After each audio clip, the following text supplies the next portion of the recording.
Audio Jungle.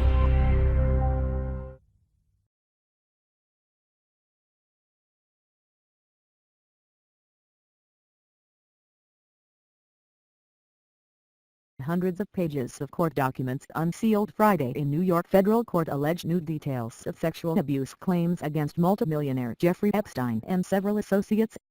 At the heart of the documents connected to a 2015 defamation case are allegations by a woman, Virginia Roberts Giuffre, who has claimed that Epstein kept her as a teenage sex slave and that he was assisted in his efforts by a British woman, Ghislaine Maxwell.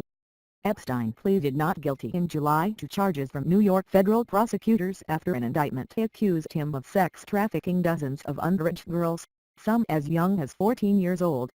Maxwell hasn't been charged. Giuffre is arguably the best known of Epstein's alleged victims because she has claimed that Epstein forced her as part of her servitude to perform sex acts with a number of prominent men, including Prince Andrew, Duke of York, in 2001.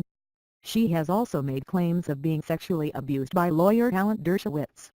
In the documents unsealed Friday, another woman who alleged abuse at the hands of Epstein and Maxwell also claims she was forced into sexual acts with Prince Andrew, the son of Queen Elizabeth, at Epstein's Upper East Side mansion, where, she said, Giuffre participated as well. In response, a spokesperson for Buckingham Palace said, "This relates to proceedings in the United States, to which the Duke of York is not a party. Any suggestion of impropriety with underage minors is categorically untrue." In a statement to CNN last month, the spokesperson said, "The Duke of York accepts it was unwise to have met Mr. Epstein in December 2010. The Duke has not met with Mr. Epstein since." An attorney for Maxwell did not respond to CNN's request for comment Friday. Maxwell and her representatives have previously denied she engaged in sexual abuse or sex trafficking. The documents unsealed Friday were produced as a result of a lawsuit Giuffre filed against Maxwell, nearly 2 decades after her alleged abuse. They include new allegations by Giuffre that she was instructed by Maxwell to have sex with former New Mexico Gov.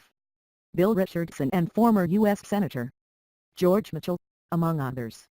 In a statement Friday, Mitchell called the claim false, adding, "I have never met, spoken with or had any contact with Ms. Giuffre." A spokeswoman for Richardson called Giuffre's allegation completely false. To be clear, in Governor Richardson's limited interactions with Mr. Epstein, he never saw him in the presence of young or underage girls, spokeswoman Madeline Mahoney said. Governor Richardson has never been to Mr. Epstein's residence in the Virgin Islands. Governor Richardson has never met Ms. Giuffre.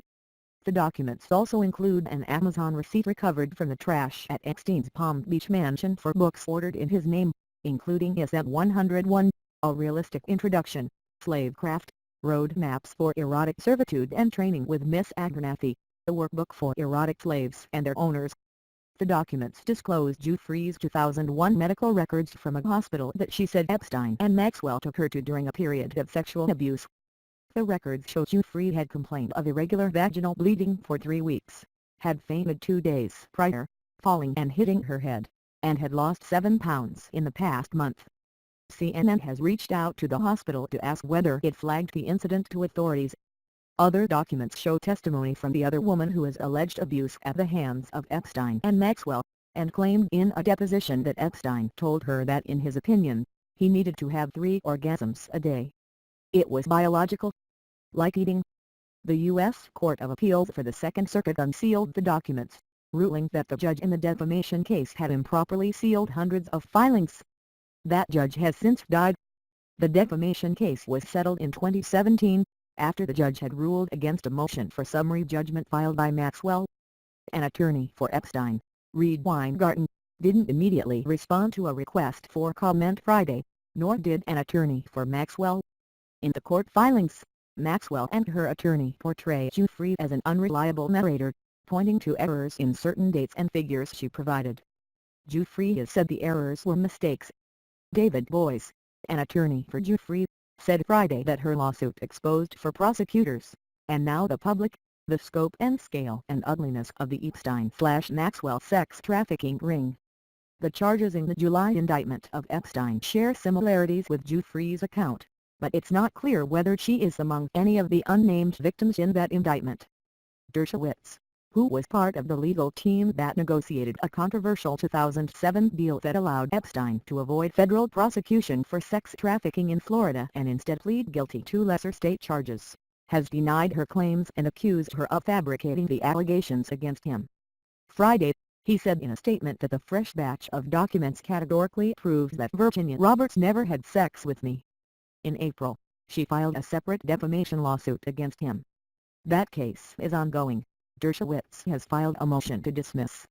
With regard to President Donald Trump, who socialized with Epstein in the 1990s and once described him as a terrific guy before the two, in Trump's recollection, had a falling out 15 years ago, Giuffre distances Trump from Epstein's alleged affairs.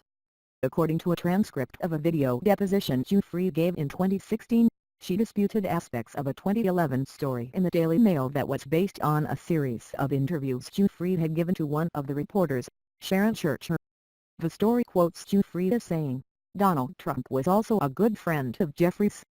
He didn't partake in sex with any of us, but he flirted with me. He'd laugh and tell Jeffrey, 'You've got the life.'" In the deposition, Giuffre says it's true that he didn't partake in any sex with us, but it's not true that he flirted with me. Donald Trump never flirted with me. She also says her only basis for stating that Trump was a good friend was Epstein's own description of his relationship with Trump. Asked whether she ever saw the two men together, Giuffre replies, "No, not that I can actually remember." She also says she can't recall ever having seen Trump at Epstein's homes in the U.S. Virgin Islands, New Mexico or New York. But she did not refute other details of the Daily Mail story, including that Epstein hosted a dinner on his Caribbean island for President Bill Clinton shortly after Clinton left office. Asked for comment, a spokesman for Clinton said he had never been to Little Street James, the island Epstein owns in the Caribbean. In July, in the wake of the indictment against Epstein, the spokesman, Angel Urena, acknowledged that Clinton had taken a handful of trips on Epstein's plane, but said that President Clinton knows nothing about the terrible crimes Jeffrey Epstein pleaded guilty to in Florida some years ago, for those with which he has been recently charged in New York. CNN's Sonia Mob contributed to this report.